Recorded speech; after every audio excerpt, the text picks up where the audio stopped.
Oleg Vladimirovich Deripaska is a Russian oligarch and industrialist. He is the founder of Basic Element, one of Russia's largest industrial groups, and Volno Delo, Russia's largest charitable foundation. Until 2018, he was the president of N Plus Group, a Russian energy company, and until 2018 headed United Company Rusal, the second largest aluminium company in the world.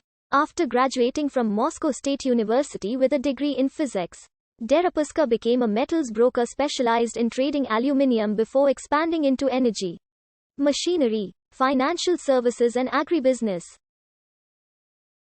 In 2000, Deripaska founded Rusal, the result of a partnership between Sibirsky Aluminium and Roman Abramovich's Millhouse Capital. In 2007, Rusal merged with SUAL Group and Glencore International AG to form UC Rusal. With Deripaska as chairman, he was once Russia's richest man, but lost a substantial part of his fortune amid the 2007-08 financial crisis. As of June 2021, his wealth was estimated by Forbes at $4.8 billion. As the founder of the Volno Delo Foundation, he is reported to have donated more than $250 million to mostly educational causes. He was married to Polina Yumasheva, step-granddaughter of former Russian President Boris Yeltsin and daughter of Valentin Yumashev, Yeltsin's son-in-law and close advisor. They were divorced in 2017. Deripaska is known for his connection to American political consultant Paul Manafort, convicted of tax fraud, bank fraud and failure to report foreign bank accounts.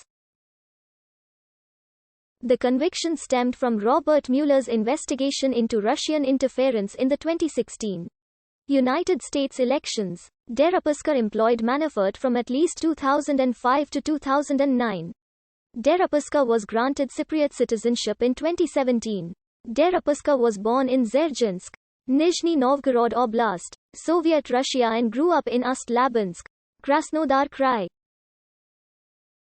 His parents were from Kuban. Deripaska grew up on the family's small farm, where from the age of 5 or 6, he learned how to live off the land from his grandparents, who primarily raised him after his widowed mother, an engineer, had to leave to find work. Deripaska credits his grandparents for teaching him the discipline of hard work along with farming.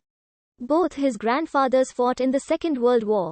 One was killed in battle and buried in a mass grave in Austria. The other returned to Russia after the war ended. Deripaska's first job was at the Ust-Labinsk plant where his mother worked. At age 11, he became an electrician's apprentice doing maintenance on electrical motors. His talent for math allowed him to enroll at the physics faculty of Moscow State University in 1985. 1 year into his studies, he was conscripted into the armed forces and served in the Soviet Strategic Missile Forces in the Trans-Baikal district of Siberia from 1986 to 1989.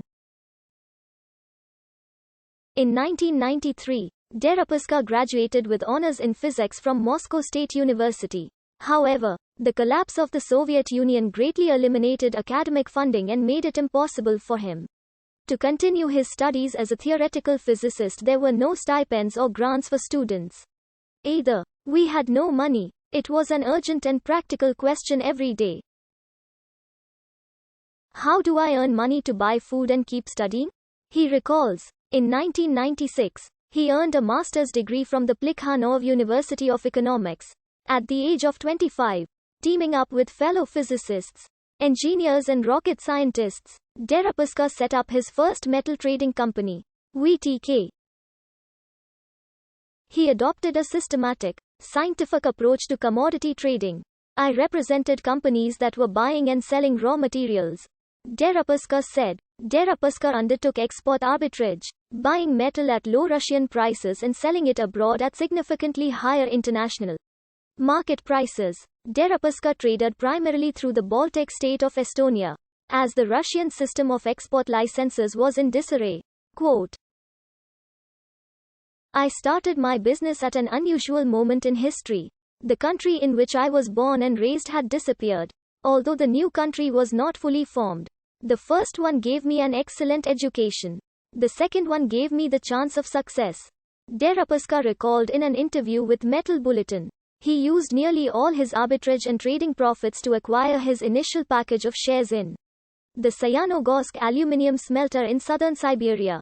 Between 1993 and 1994, Deripaska bought vouchers and shares in Sayanogorsk and accumulated a 20% stake in the factory, becoming the biggest individual shareholder after the Russian state, to the annoyance of the plant's communist-era bosses. In 1994, Deripaska became Director General of the plant at the age of 26.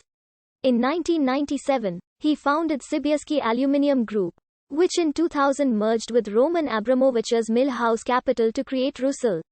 In 2003, businesses led by Deripaska increased their stake in those companies under common management to 75%. By acquiring half of the interest managed by Mill House Capital. In 2004, the consolidated